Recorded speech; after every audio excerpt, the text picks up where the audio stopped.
I almost took a job as a nurse, which is what I was trained for in school, and had an interview and ended up turning it down. Kind of thought about it over the weekend, and instead I went out and bought my first DSLR camera and started my blog.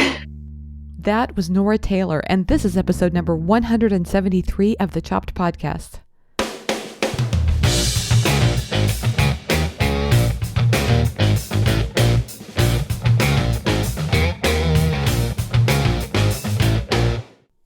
Hey everyone, I'm Marley of the blog Namely Marley. I am your host, and this is the Chopped Podcast. You know, this is the podcast designed for people just like you, bloggers who love food. Thanks for joining me today. I'm excited to have you here, and we're chatting about my favorite topic, food blogging.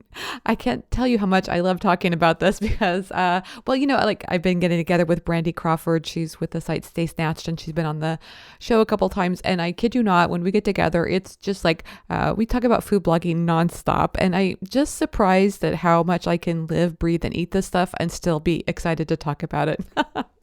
I hope you're the same way. I imagine that you are because you're listening to this podcast. But before we get started, I want to share with you the review of the week. This one is from Holly of the site A Baker's House. She says, a great resource. Chopped is a podcast I listen to each week, and I love hearing about the lives of bloggers and industry experts.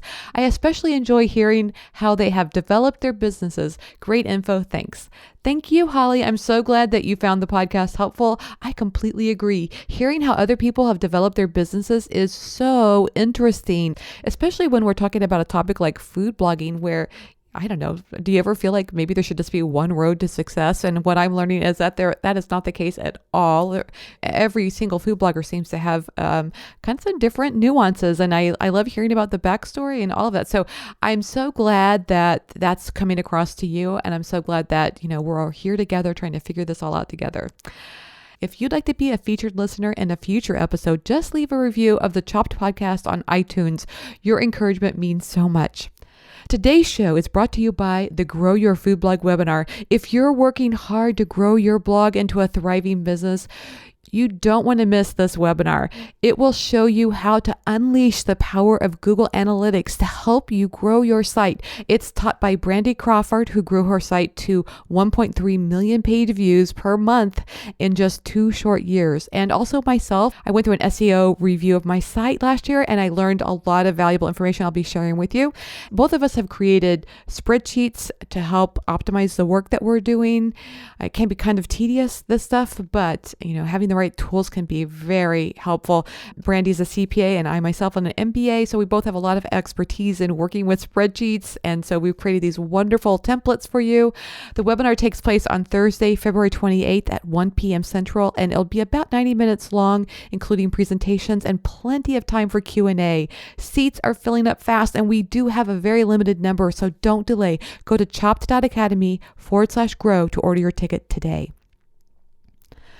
So on to today's topic. Today, I'm talking with Nora Taylor of the site Nora Cooks. We're talking about following your dream. And I just love Nora's story about how she had this moment where she was considering this job in nursing, a job she'd trained for, a job she'd spent years in school learning about. A job that she thought she should take, to be honest, but instead she found herself buying a DSLR camera and she didn't look back. Have you ever felt that way? Have you ever found yourself in a job that you just didn't love and, you're dreaming about doing something different and something more inspiring and just, maybe a little bit afraid to take that step? Well, this is Nora's story, and it comes complete with a fairy tale ending because Nora went from around 50,000 page views a month last year in December 2017 to over 800,000 page views per month in December 2018. I know what you're thinking. Wow. Or maybe you're thinking, how? Exactly. That's what we're going to get into today's discussion. And it's so good and juicy and delicious that I think we should just get straight to it. Here's today's featured discussion with Nora Taylor.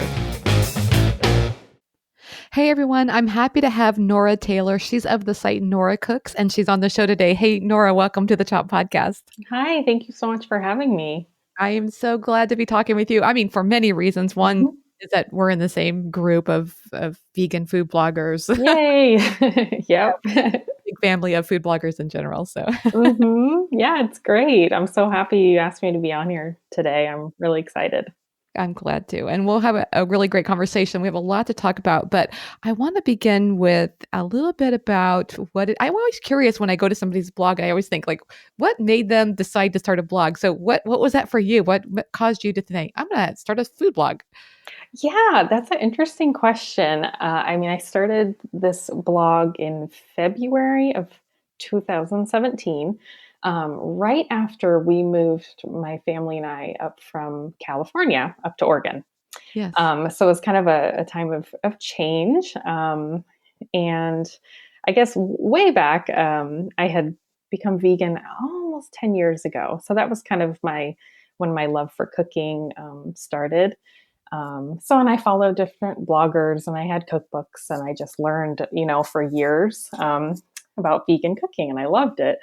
So it was definitely a passion for me all those years. And I guess when we, moved, kind of had this transition, I should say, I also have 3 kids and a husband. So my twins are 10 years old and I have a 3-year-old now.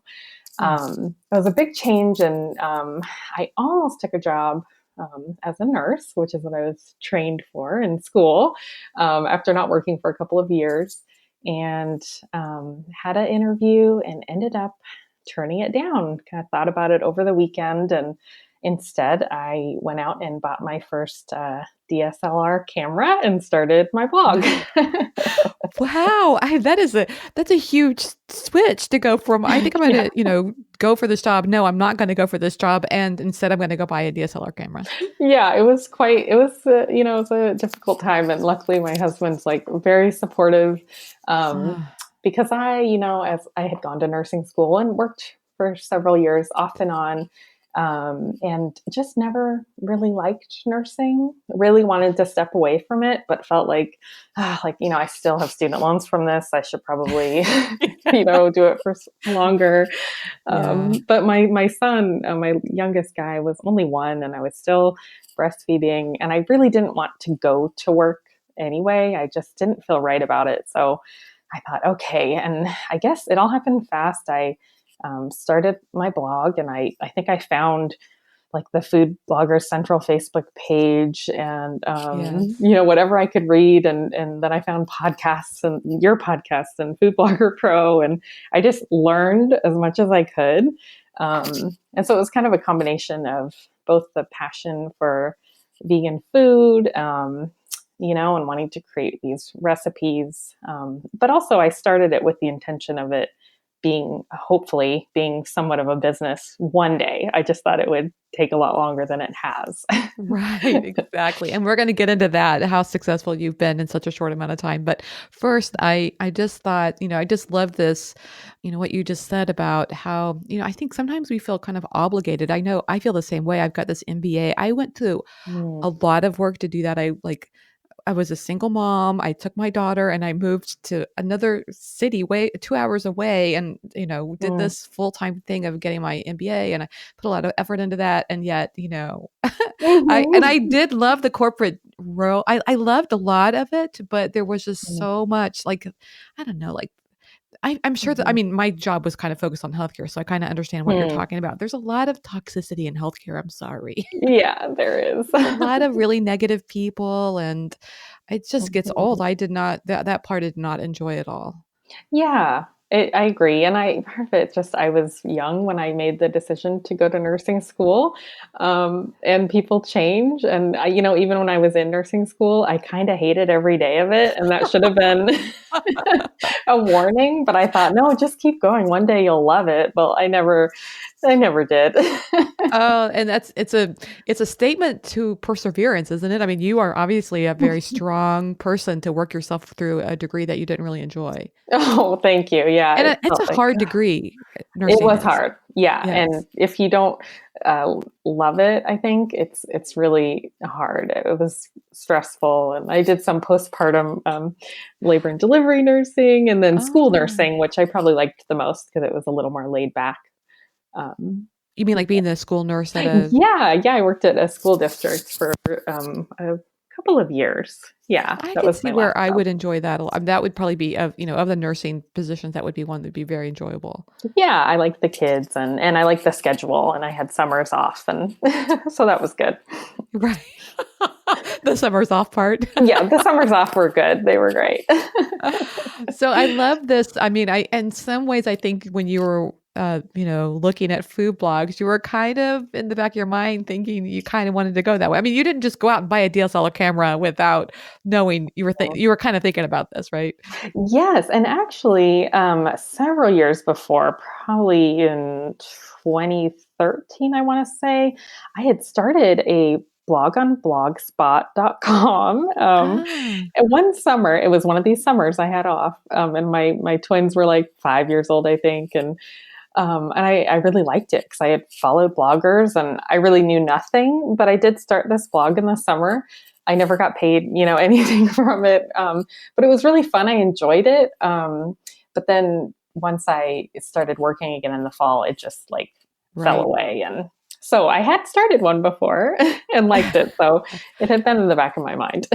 Right. Yeah, I love that. And I'm kind of curious if you think that the perseverance and the training that you went through in nursing school helped you as, once you got serious and talk about this blog that you started, but this one that Nora Cooks that you started, to me sounds like you started at the beginning, like, I'm going to turn this into a business. I'm curious if Mhm. you think, your background helped you in that. I don't know. I mean, it could have for sure. Nursing is really hard. It's a really Yes. hard job. Um, so maybe it's hard to Yeah. know, but I think for my blog, like the passion, fuels me and has since the beginning. Mm. But there is a lot that I do that I don't really enjoy doing, I suppose. But it's all worth it. You mean as a food blogger? Yeah, a lot of little I don't really like sitting at a desk very much or, Yes, I'm in the same boat. I'm a more physical person. I'd rather be moving around. Yeah, yeah, Yeah. exactly. So, yeah, I think that perseverance is important. Right. And I Mhm. also feel like, like my roommate in college was a nursing major, and Mm, I saw a large amount of chemistry that she took and the hard work she put into it. mhm. And I just think, I wonder if there's, when your approach to cooking might have been like a little more like trying to understand the reason why the recipe worked, which could then help you as a food blogger. Mhm. No, Yeah. maybe? Am I It's stretching here? possible. Yeah. Yeah. It's possible. I love it. So, okay, so we're in the same ad network, and that means we're in a little private Facebook group together that's for that ad network. And you shared a Mhm, story in there recently, and I loved it. I was so excited about the explosion of traffic you experienced. So, you started in mhm. 2017, and you talk about how many page views you had last December compared to this December. Would you care to go Yeah. into that? Yeah, no, I don't mind sharing, page views, and it's kind of incredible. I think I wrote that because I Yeah. realized, wow, this is huge. This has been a really big year. So from December 2017, I think I had a total of like 56,000 page views, which I was like thrilled about at the time. Sure. So Yes. excited. Um, and in December this year, I ended the month with just about 800,000 page views. In 1 month. Just I like think you huge mentioned that you in a were month. getting almost that in a day that you were the year before, in a month. Yes. Yeah. Especially around those, Ye big days right before Christmas. It's like, yes. wow, this is insane. But in a great way. Yes, really great. Yeah, that is just amazing. First of all, congratulations. That's Thank really you. exciting, and, I'm sure you feel like that investment in that DSLR was just, like, spot on. Yes, and it was like a one of the cheapest on Craigslist. The first one I bought, by the way. Hey, that's a good way to do it. Did you get is it a Yep. Nikon or a Canon? It was a Canon, and I still have a Canon, but I did upgrade, kind of a few months in. Yes. Mhm. I mean, what a smart way to do it. You're like, I'm gonna do this, but I'm not gonna like, Yeah. spend $10,000 on a new camera and then on No. all the lenses. And so that's Yeah, great. no. So Yep. what do you think happened between January and I mean, I imagine like, it wasn't like an overnight thing where you woke up to all this traffic. Was Mhm. there some month that things just kind of took off? Yeah, I did some digging because this was interesting to kind of look back on. Yeah. Um, because really, I mean, December 2017, 56,000. It did consistently go up a little bit every month, January, February. But sometime right in the beginning of that summer of 2018, I had done a lot of work on improving my SEO, Yes. and all by myself. I mean, it was just stuff I read, well, on the Food Bloggers, Yes. Facebook page, on Food Blogger Pro, everything, podcasts I listened to. Actually, no, did you have Casey I Markey did on have your? Casey Markey. Yes, Uh-huh. that was very helpful to me. I Yeah. listened to like everything he says. I'm like, okay, I'm going to do this. And so I just started implementing everything, I could, at that point. I did a lot, but I didn't see any improvement right away. Of course, it was, Sure. It takes a while. Yeah. yeah, but I think that really was a huge part of it. Because somewhere around August, it really started picking up. Kind of was stagnant in the summer, really Yeah. around 100,000 page views a month Uh-huh. for several months. And yeah, then it kind of started going up from there. But especially in August, it really went up a lot. And, I looked at like in December 2017, Google was only, or organic search was only 12% of my overall traffic. Wow. And by this past December, it was 57% of my traffic was from Google. Wow. So I think that is, that's pretty much it. The thing I'm curious about, if you started your blog, what month did you start into 2017? February 2017. You would have had to have put, I mean, I'm just wondering if you probably have a lot of content on your site or not. I mean, Gosh, it's I don't comparative, even right? know how many Yeah. recipes I have. I have figured that out in the past, but Yeah. I don't think I have a ton. I mean, I've really only posted 1 to 3 times a week since I began. Right. And for the first year and a half, probably only twice a week, sometimes only once a week, because I had all my kids and Yeah. a I lot hope going that's a on. I hope that's a source of encouragement for people because I have had Hmm. other people on the podcast that talk about, there was a I can't think of her name right now, but she was a chef and she had this backlog of recipes, so it was really easy for her to post like Mm, 5 times a week. I think maybe for at the beginning she was posting 7 times a week and got huge wow. results. But to know that you can post 2 times a week and still do really, I mean, you went from in July of 2018 from 100,000 Hmm. page views, I think is what you were saying, to Hmm. 800,000 page views a month in December. That's really impressive. Yeah, it was, and I don't quite understand it. Now, the other thing that I think is really important that's, not the numbers, is somewhere around that beginning of the summer, this past year too, I kind of had an internal thing going on. My blog before that, I had been kind of in a diety place, I guess you could say, of Ah, trying to post only healthy recipes and yeah, oil free, and yeah. I've kind of flirted kind of back and forth with these kind of diets over the years, and I really decided, you know what, this isn't good for me.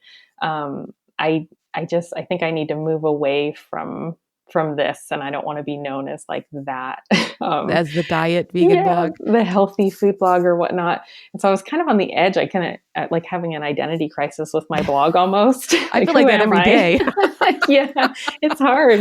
Yes. And I was really afraid to start posting, just Like good chocolate old, cake. yeah, which chocolate cake is like, my chocolate cake, I think, is my number one recipe almost every day. Yes, it's um, funny. yeah, it's beloved. Yes. But I was so afraid to post it, and actually, I think I posted that summer, right in the summer that year, and I had a conversation with my husband about that recipe. I had written it, I had tested it, and then I thought, maybe I'll make like I said, maybe I should make it like an avocado chocolate cake, or make it Yeah. healthy. And he's like, please don't do that. Like, please Aw. just post it. It's so good. Like, you just need to do it. But I was afraid people, I thought, what if Right. all my readers, they only want these certain kind of recipes, and I'm going to get Yes. like evil, mean emails, Did you? and no, Yeah. nothing, which is so funny. So once I Yeah. really moved away from that, to me, that it just like, then my passion was really The in line with what I was doing. And Yes. it really, because now I posted a chocolate cake, a lemon cake, chocolate chip cookies, brownies, all these Yeah. delicious foods, and those are Uh-huh. still like do well for me every day on Google. So I think that that energy had a lot to do with my kind of success this past year. I think for people who maybe are not within the vegan community may not understand that, so just to explain to Mhm. them, I think I feel the same pressure too. Like it's, Mhm. I follow a lot of people who are super healthy and I enjoy eating a lot of healthy foods. And so I think people move Mhm. to this diet thinking it's really only about health. But then there are just, I mean, I really want to reach out to the people who are just interested in less meat in their diet and I want them to know you can do this. You can totally have chocolate cake and still be Yeah. vegan. Yeah, and I feel like it's all fine and everything, but Yes. it definitely wasn't working for me anymore. It was starting to just not be good for my health even, honestly, like worrying about how healthy a certain recipe was, or I still love That's salad, but I will eat a brownie. And Yes. so Honestly, I think it's the moderation or the control of that's important. In other words, mhm. I say this all the time on this podcast. People are probably sick of hearing it, but I now cohabitate with Oreos, which is a real accomplishment for me because Mm, I used to down a whole row. I mean, I just couldn't mhm. stop once I started. And now it's really not a problem for me. And I'm really proud of myself for that. Yes, that's good. I actually just had a couple of mint Oreos we had around the Oh, house. the mint and chocolate. Oh my Yeah, I God. love That the is mint ones. Yeah, that is a thing. I actually, I have to be honest, I'm sitting here listening to you and feeling slightly jealous about the fact that you started in 2017 because it's so nice that you have such a clean start and you've got all this Mhm. wonderful knowledge. Of course, I'm sure things will change eventually, but for those of us who've been blogging for a while and it feels like going back to that old content and updating and fixing things. Mm. I mean, you kind of have a fresh slate. Does it feel like that to you? Or do you already feel like you need to go back and change things? I have already reposted several recipes really from early on. And I actually just wrote a list down. I still have a couple, but yeah, it feels like, most of that was really the photography is what I want to improve on some of Oh, my older posts. sure. Um, Yes. but I did start, with, I think, a lot of knowledge. Just, I really dove in, and I wanted to do it right from the beginning. Yes. So I got like, I even though it felt like a lot at the time, I purchased like the Foodie Pro theme, even though it was Yes. probably kind of expensive to me. I'm like, I want to start this right, based on like what I'm reading. And so I do think that makes it easier. So in some ways, yes, but there are some things I want to improve. Sure. And I think that's just probably the narrative for every food blogger that's out there. You're Hmm. always going to have to be going back and changing things because, like Yeah. a good example is last year, Google changed I think Casey even talked about this on the podcast that Google changed the amount of space that you could have for your meta description. Mm-hmm. Like I'm sorry, the number of characters. I think Yeah. it went up to like 300 or maybe even a little bit Hmm. more. So he was Hmm. just adamant that you get in there and just change everything. But then Google changed it back. So Oh, that's kind of an example yeah. of how things are constantly changing. Yeah, that's true. It's frustrating. I mean, just a little bit, I've had to go back and change little things on every post. It's like, Yes. wow, this is a lot of work. I know. And when you end up with like hundreds and hundreds of Mm, recipes that you have to go back through, it can really add up after a yeah. while. Oh, yeah. So let's talk about like if there were two or three things that you felt like really made a difference when I'm really Mhm. interested in, from December to December. It sounds like I'm Yeah. hearing you say that you made a big focus on SEO. You also kind of Mhm. unleashed yourself as far as the topic of your site. It's funny because I think I hear some people say it's better to niche down, but it sounds like you kind of opened up a little bit. Mhm. Yeah, I think, yeah, those 2 things, the SEO kind of I guess you would almost call that my branding, getting more in line and finding what my kind of blog's brand is. I did a lot of thinking about that. And so, yeah, it did feel, and I heard that too. Oh, you have to niche down. And so I'd think, oh, this means a very specific diet, but then I like couldn't decide Yeah. on one or stick with it. Yes. So I eventually decided, you know what, I do have a niche, but it's not a healthy diet. It's like simple, like family friendly vegan recipes that are easy. So I really started kind of shifted to that from, I still cook with mostly fresh ingredients. I don't use a whole lot of like store-bought meat substitutes or cheeses or whatnot. Yeah. But, I kind of switched to that. Okay, I'm going to simple. And that's what kind of the feedback I would get from readers, which I still do over and over, is that their meat eating husband enjoyed it That's a and it good was thing. easy enough for them to make. And so I thought, okay, there it is. Like that's my niche right Yes. there. And what does SEO mean for you? I'm assuming that means keyword research. Yeah, you know what? I'm really not like an expert in any way. It was amazing to me though, just from doing the few things I could do from kind of Casey's advice, mostly his advice, Uh, free advice online, yes. how much power there was in that. But really, I do like I have the keywords everywhere. Yes. With the Thingy. Chrome plugin. What's it called? Yeah. That I can see, but I don't do more keyword research than that. And I try not to get too carried away worrying about it. I always look and see like how many times is that searched a month? Is this like, but even if it's not searched, more than 1,000 times, I will do recipes, that don't, because sometimes I'm like, well, but I think this is really good. And maybe Yes. it'll do well on Pinterest or whatnot. Right. I So think I'll that still is do it. harder too when your topic is different than the mainstream. Like, we might look at cheesecake and it's got like 100,000 people searching for it. Whereas if you do a vegan cheesecake, it's more like 6,000. Mm-hmm. So it can Yeah. get more competitive, I think, sometimes when that topic is kind of smaller like that. Yeah, I think so. And sometimes it just feels like to me with SEO, sometimes you get lucky and sometimes you don't. I Yes, don't know why it's sometimes true. something gets bumped up and something I think is really good, a recipe I've done is just like on page 3 or whatever. Like, I know. You're why? thinking, why won't that go up? I don't get it. Yep, it's a Yeah. mystery. So I try not to get too stressed about it. And I figure, some will do well and some won't, and that's okay. So do you have like a strategy of the like, okay, I'm going to post this so many times a month. I'm going to try to go for these kinds of words, or it's like it Mhm. sounds like a mixture of like, okay, what's got some people searching for it and what do I like?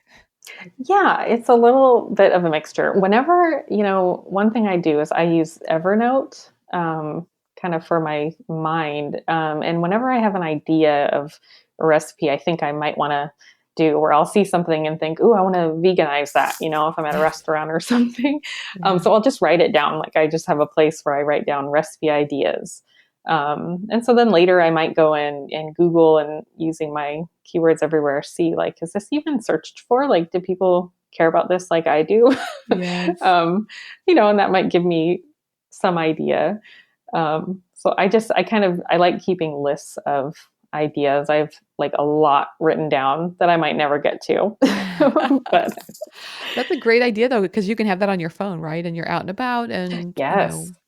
you see, like I oftentimes, like I might be at the doctor's office and I look at this, oh, look at that recipe in this magazine. I would wonder if there's a vegan version of that. Yeah.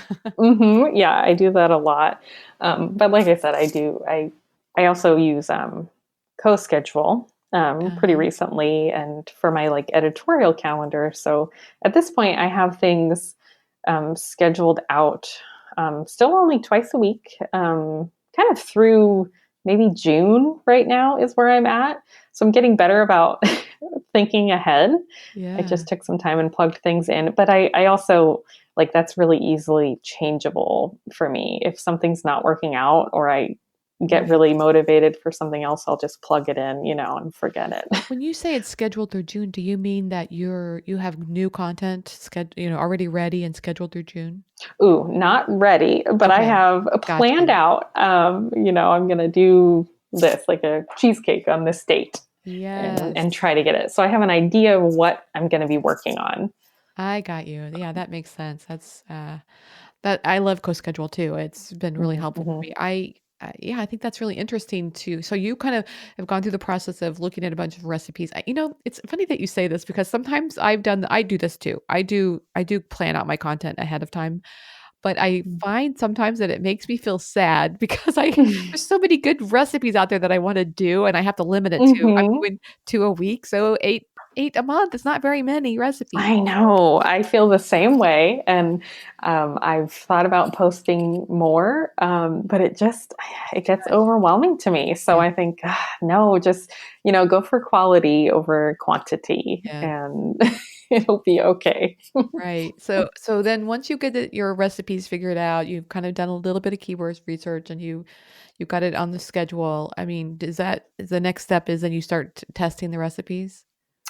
Yes, yeah, that is it. And the other thing that's just happened in just this past December, a month ago, is my husband has now come home, and he quit his job to come home and kind of do this thing with me. Wow, that's amazing. So now we're like this, and help me, but also like a lot of that is playing with our 3-year-old and taking him out so that I can work. And Yeah. let me tell you, like, older kids need almost as much as the toddler does too when they get home from school. So They do. they're very needy in Yeah. sports and all this stuff.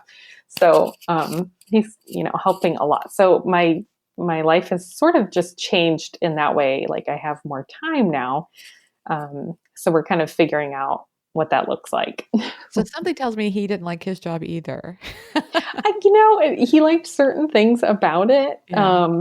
but then others he didn't. So it worked out well. We thought, well, for now, this is good. Our little 3-year-old is, he wouldn't do real well in daycare. He likes being with his family, and we don't really want to do that to him. So we thought, well, this will work. And the great thing is he's actually got a lot of talent for a lot of the things I really dislike. Oh, perfect. Just, yeah, a lot of the just dealing with the money side, and Yeah. taxes, and just even like getting my photos on hard drives, so they're saved somewhere. I'm terrible at all that stuff, and he's really good at it. So Yep. I'm using him a lot already. That's how, Sean and I are as well. Mhm. We do the photos together, but he does all the post processing and he's super organized. And I mean, I'm not saying I'm Mhm. not organized either. I'm just not, I don't know. I think for me, it's like that's like something I don't want to deal with. So I just don't, I think, don't you think that's the difference? If Mhm. you really like something, you can be very organized at it.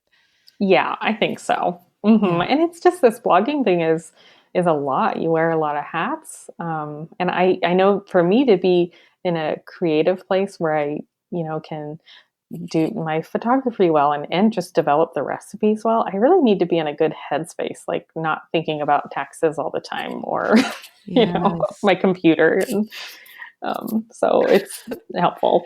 That is such a good point because I do feel like food blogging is a combination between, right and left brain or masculine and feminine energies where you gotta have a little bit of Mhm. the artistic side going, but you also have to have some discipline too to get it all done. Mhm.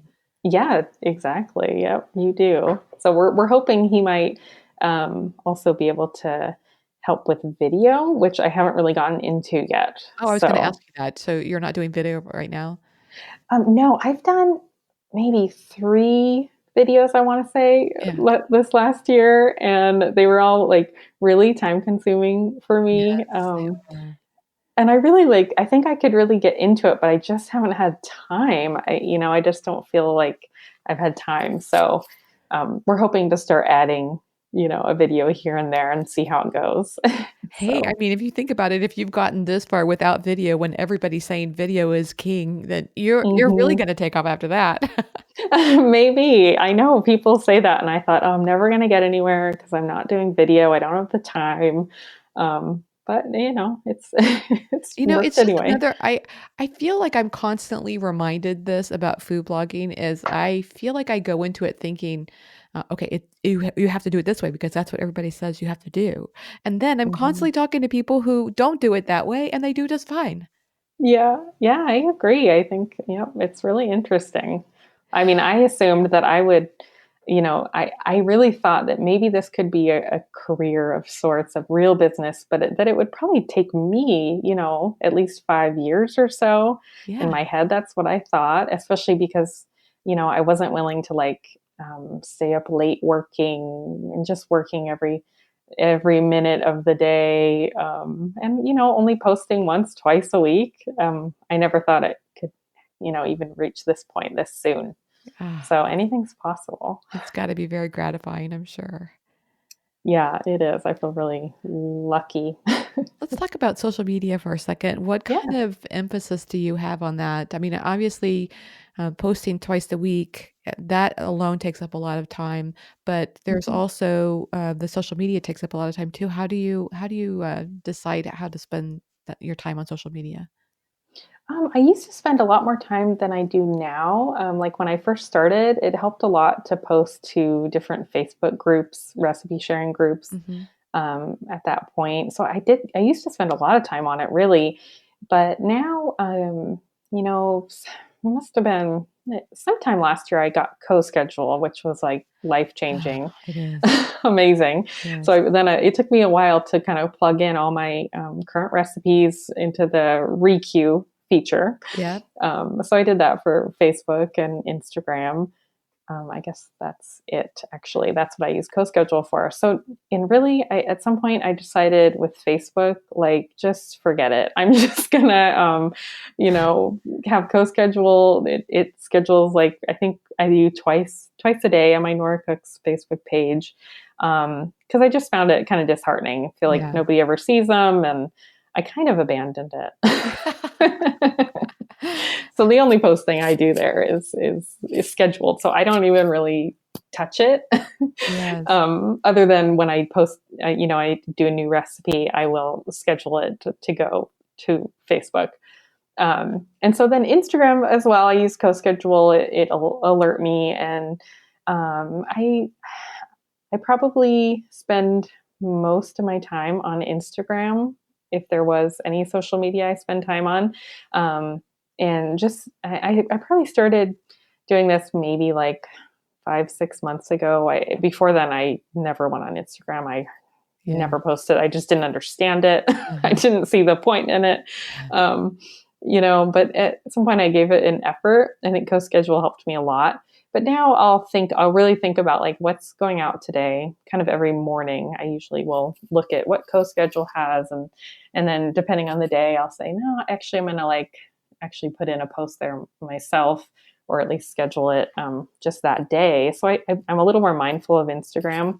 Try to keep with what's is it Super Bowl weekend Yes. coming up or whatnot. And that my Instagram has grown a ton, um, just in the past like probably 6 months, I want to say, since I started paying attention to That's it. great. I love that. And I use CoSchedule too, and I just started using it for Instagram. And I do find Mm. what I like about I had another app that I was using. I think it's called Later, Oh, and uh-huh. I liked it except that you have to load your photos into that. And what I like about Mm. CoSchedule is it's in your WordPress blog, so it's all right there. All the photos are there, and I don't know, it's pretty nice. Hmm. Yeah, it's real easy. I know I didn't like about Instagram. I don't really like typing on my phone. I think that makes me old or something, but No. I just can't think right. So even when I go to, post randomly to Instagram, I'll usually go on my computer, go to Indigo schedule, type it up, get my picture, and then I'll, hit it. It'll go to my phone, and then I just have to kind of push, publish Right. on it. Yes. So it makes it easier for me. And I like Instagram because people actually seem to, see what I post there. Yeah. And I just really like the engagement with my readers. I wouldn't say like I get a huge amount of traffic to my blog from it, but it is if I post the right thing, it will give me a really nice bump for the day. at this point. So it's not nothing. Right. But I swear, I mean, I could swear it has something to do with my growth, even if you can't see it. Like it Yeah. makes me wonder, do people see it there and go Google, this recipe and that helps me? I'm not sure, but yeah, I like Instagram. I also didn't hear you say anything about Pinterest. Of Oh, course, I mean, some yes. people would refer that as a maybe not a social media, but I kind of still think of Mhm. it that way. Yeah, it really is. No, yes, Pinterest is like a separate being, Yes. and I don't spend too much time anymore. I use Tailwind, like Uh-huh. most people, I think, which I love. And I do use, like, I have in a couple of tribes, so I use that feature, and I only, I have it all scheduled, so I probably go in every couple weeks and have to spend maybe like an hour just scheduling things out. Yeah. But I Tailwind really, makes it so easy. they do, yeah. Yeah. I really like it, and I don't. I do. Pinterest is my second, uh, traffic source after Google, so it's really great. But I'm like not really an expert at Pinterest either. Like I, I know there's a lot I could learn, but it seems to do the trick for now. Do you know how many pins you typically do in a day? Yes, I used to do like a lot, like 50 or Uh, something, and I found it really overwhelming to just to do that. So I played around with it at some point early last year, and I started only doing between 20 and 30, I think is where I'm at now, mm, a day. that's a And I good found, number. yeah, I found like there was no difference in In page traffic. views. Yeah. Yeah, and so I thought, yeah, I'll just stick with that. So I really don't pin a whole lot. I don't know Um, if you use their, group function. You can, like, mm. y let's say if I'm pinning a dessert and I have all these boards that I am involved with that are dessert focused, I can put them all into a group. Oh, yes, I do. Isn't it Yes, I great? do that. That is so helpful. I mean, Mhm. it makes scheduling to Tailwind so easy. Yeah, it really does. I love it. What about the loop? I haven't started using that. Do you use that? I haven't started either. I've seen it, but I haven't played around with it yet. I kinda I get the should. impression that it's very similar to, like, we talked about ReQueue with CoSchedule, where Mm. it kind of sends things out automatically. I wonder if that's what the loop is about. Yeah, interesting. I'm gonna have to look into that. I know, it's one of those things, it's just like, we were just saying earlier, you always feel like you're behind the 8 ball, like you're trying to catch up and, everything is constantly changing, Mhm. and that's probably why. Yeah, and I mean, for me, the past like couple of years doing this, I've been home with my really needy, little guy, Yeah. and I just like I've been putting all my time into the like creative side of it, just like getting the posts out, like spending, and so a lot of this stuff is just like fallen away. Yeah. So now that I have time, I'll probably get a little more into it. I So bet that's felt really good to you that you made this decision and as it's allowed you to spend so much more time with your kids too. yeah, I'm very very grateful for that. Yeah. I Hmm. mean, it's one thing it's easy to talk about the things that are frustrating as a food blogger, but on the pro side for sure is the flexibility that you have in that, you can come back later tonight and do, schedule more pins if you had to and get to go see your child's concert or, things like that. Yeah. Yeah, it's really great. I love it. I took my son to speech therapy, this morning and then Yes, recipe testing this afternoon and right. it's great. And, we talk about how I think we're both in the same boat of not liking to sit in front of the computer, but I love my recipe testing days. It's kind of fun to just, okay, I Mhm. can't be in front of this computer another minute. I want to go get in the kitchen. Yeah, that's my favorite part. It's my Yeah. favorite day is testing and taking pictures for sure. Okay, that's a good question then. Do you do batch work where you do things on certain days? I'm starting to now. I think I did a bit before my husband came home. But it was more like it was hard. I would, Yeah. wake up early and do stuff on the computer at like 5 a.m., getting posts out when needed and anything else. And often I would be recipe testing and doing pictures during his very short nap time. So I would just be like hurrying. Yes. So that was kind of that. But now, yeah, now I've kind of got a plan of I take one day, Mondays are for recipe testing and photography. And I try to take most of the morning, and sometimes longer if needed for that. So I'm trying to do maybe two things in one day. Yeah. And then, another day we're kind of thinking Tuesday, I kind of have two other days that are my like office-y days where I'm doing posts or anything else that needs to get done. So we're kind of still figuring it out Yeah. because then other stuff comes up, or this recipe I worked on for hours actually didn't work at all, and so I didn't get to take pictures of it, and so that's happening. Yeah, that's great. So what things do you think as you're looking forward that you want to make an emphasis on? As we're here at the kind of the first of the year, do you have any things that you're looking forward to doing differently or that you're excited about? I'm really excited about trying video. Yeah. That's probably the biggest thing. I don't know when we're gonna get into it. We kind of thought, let's just give it like, a month or two of getting used to our new routine, both being here and then Yes. kind of start working on that. But also for me, it's just always getting better with my photography. I feel like that is a huge part of success as a food blogger. So I'm always trying to improve. I still feel like real Oh, novice. I So, I feel the same way. I feel like, we're mm, constantly especially I guess, the thing is you have some things that you can do really well. Like if probably by now that if you're going to shoot a cake, you know exactly what you're going to do. But then next week you might be shooting nachos or something. And it's like, how do I make this look good? yeah, exactly. It takes a lot of work for me. I mean, I just look at a million photos, Yeah. online on Pinterest, and I'm like, okay, I'm going to try this. And sometimes it just goes horribly. Yes, And exactly. so I'm It's always learning. yes, exactly. It's so true. It seems like I think food photography is the thing that surprised me the most that it looked, oh, that's easy. We could shoot that. And then you get into it, it's really Hmm. hard.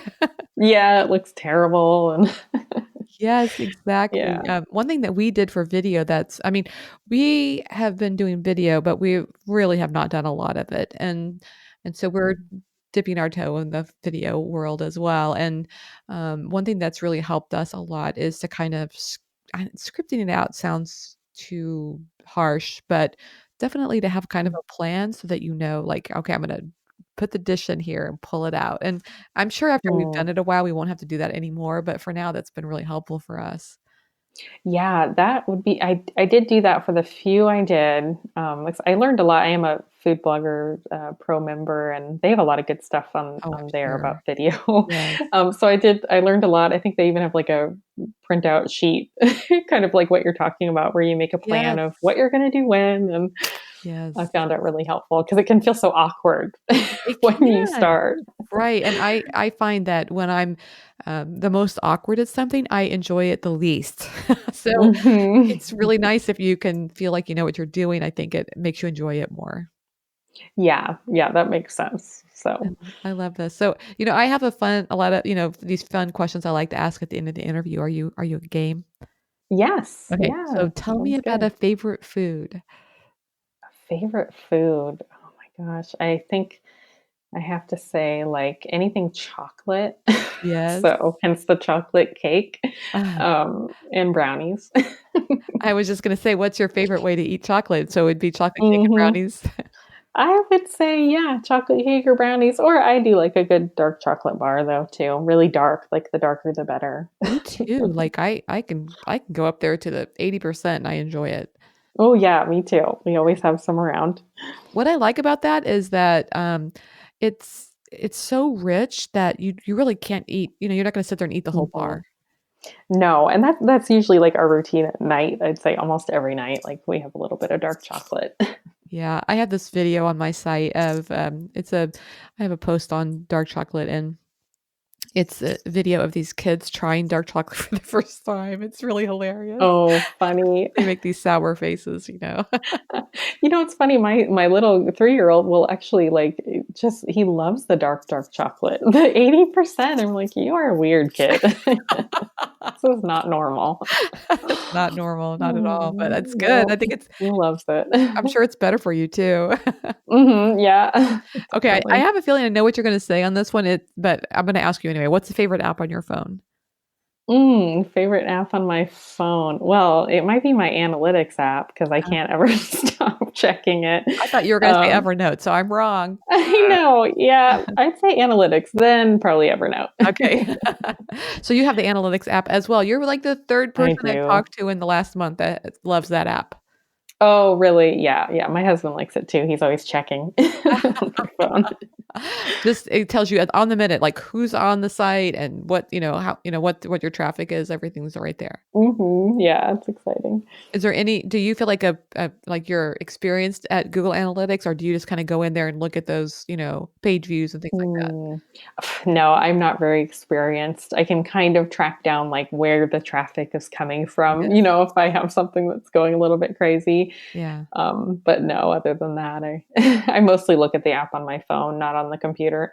Got you. I tell you, Google Analytics to me is like one of those things that I wish I knew way better because I know there's like the power of it is Mhm, huge, but it mhm. feels like well, first of all, it feels like anybody you talk to that everybody has a different perspective on it and different, it's just confusing, I think. But Yeah, I agree. yeah, one of these days we'll talk to each other and we'll Yep, be like, maybe I'll learn more. we got this all figured out. Yep. Okay.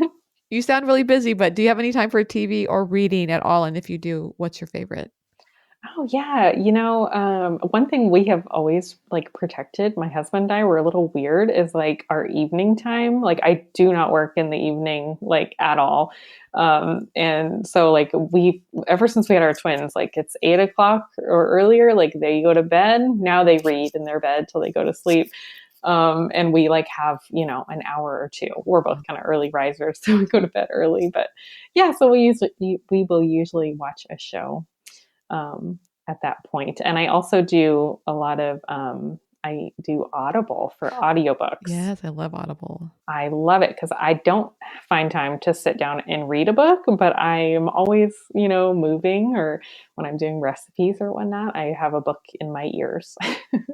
I love it. So, And even when you go for a walk or whatever, you can be listening to a book. It's great. So mhm. you didn't dish on a favorite. What's your favorite Oh, a show? favorite. Oh, gosh. Well, one of my all-time favorite shows is probably Downton Abbey, Yes. which my daughter calls Downtown Abbey. We just saw like a preview for that movie coming out. She's all, "What's Downtown Abbey?" So yeah, It's a that's one great of my show. I love favorites. it. We always have like a comedy kind of going too, like What's the comedy? The Office, Oh, and yeah. Parks and Rec, and we really like Veep on HBO. I don't know if you're familiar. That is hilarious. Yes, it's a great show. What about book? Do you have a favorite book you've been reading A book. or listening to? As far as a book, one that was really good I listened to recently was The Beauty Myth, which is kind of an older one, but it's really good. Who is It's that kind of by? Naomi Wolf. Okay. It's an older one, but it really was meaningful to me. Oh, And then on a whole different level, right now I've got I don't know if you're familiar with Sharon Salzberg. Like yes. Oh, she yeah. has a new book, Real Meditation. Love. Oh, it's so lovely. Yeah, it's really great to have her in my ears Yeah, when I work. I think I've listened to her podcast before. Yeah. She has a lot of great meditation and isn't she hmm studied as a Buddhist, I think, didn't she? Yeah, yeah. My husband introduced me to her. I just really like her. So yeah, that's a really good book I've got going on too. Ah, sounds So great. I wanna check that out. yeah, it's good. So how can I people find recommend you it. online? You can find me on my site, noracooks.com, on Facebook, Instagram, Pinterest. I think on Instagram, I'm Nora Cooks Vegan because Nora Cooks was taken. Of course. um, yeah, And and then, that's about it. your site is Nora Cooks? Yes, noracooks.com. No H in my name, just Nora. I love it. Nora, thank you so much for taking the time to talk with me today. I had a great time. Thanks so much. Me too. Thanks to Nora Taylor for being my guest on today's episode of the Chopped Podcast. Be sure to sign up today for the Chopped Academy's Grow Your Food Blog webinar and find ways to make your dream come true as well. Go to chopped.academy/grow today. Thanks to everyone for your support of the Chopped Podcast. Your reviews on iTunes and Stitcher make such a big impact. It takes only a few seconds of your time, and it means so much. If you're loving today's episode, take a photo of yourself listening or grab a screenshot and share it with me using #ChoppedPodcast on Instagram. I love your photos. You inspire me, and I hope today's show was helpful and inspirational to you as well. Thanks for listening, and have a great week.